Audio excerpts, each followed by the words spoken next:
Hello, my name is Chris. I'm from the New England chapter of Backcountry Hunters and Anglers, and I'm thrilled to welcome you to the very first episode of On Track.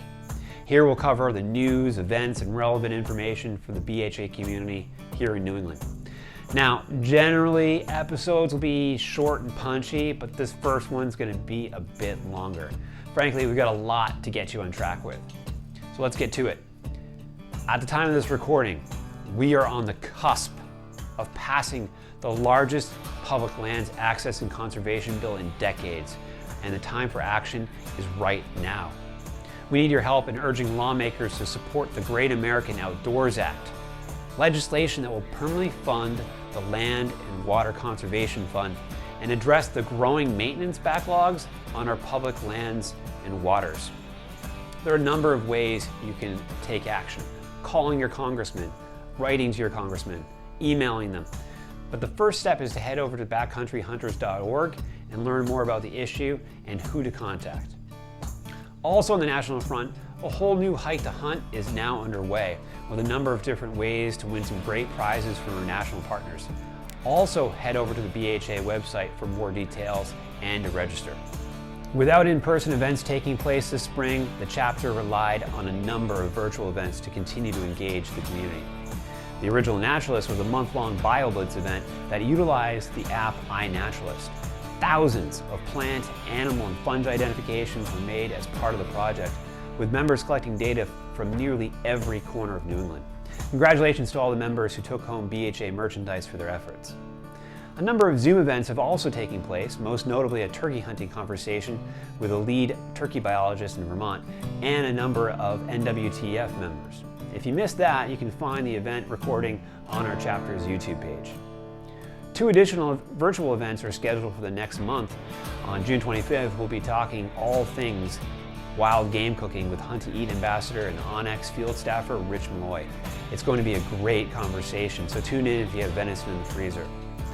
In mid-July, we'll be joined by several of the top officials with Mass Wildlife, talking about their strategic vision of the agency and doing a Q&A with the audience. Join us for that one. Links will be available soon.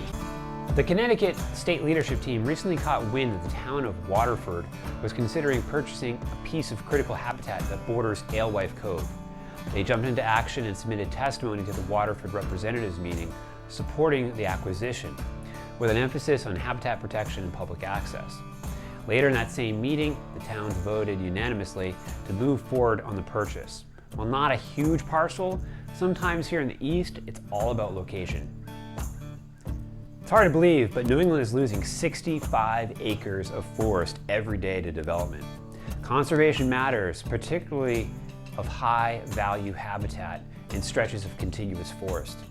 The Maine state leadership team recently submitted a letter to support the protection of 14,000 acres in the northern forest region of the state. The section of forest lies between Quill Hill and Perham Stream and has been designated by the state as an area of ecological significance.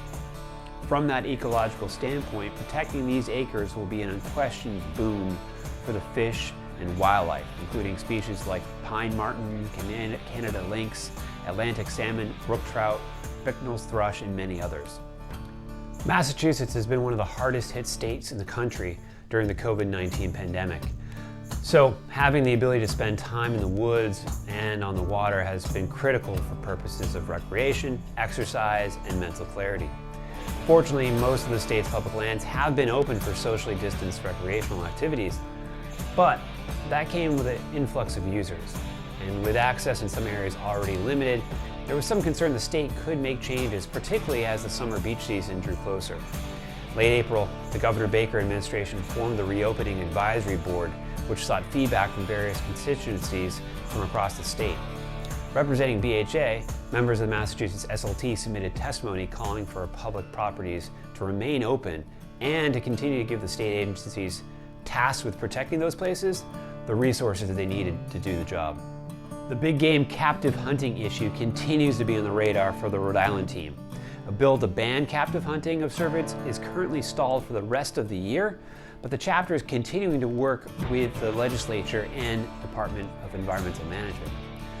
Also in Rhode Island, the state leadership team wrote to support the U.S. Fish and Wildlife's efforts to expand hunting opportunities in the refuge system within the state.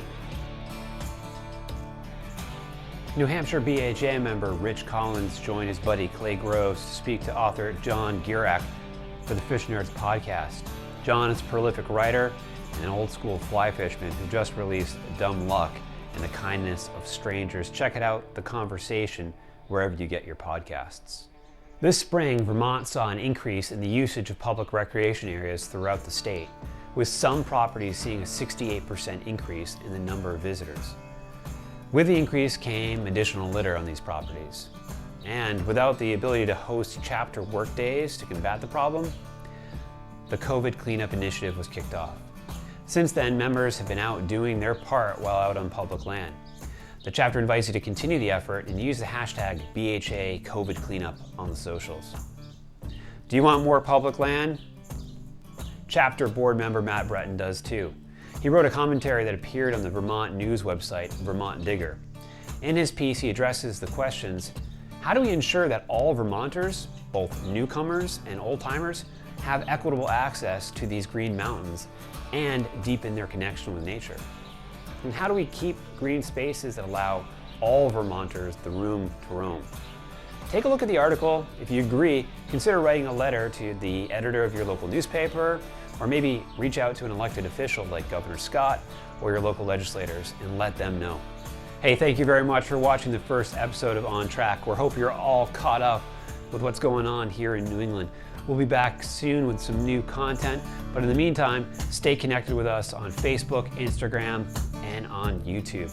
And of course, you can find our chapter page on the Backcountry Hunters and Anglers website at backcountryhunters.org. Take care.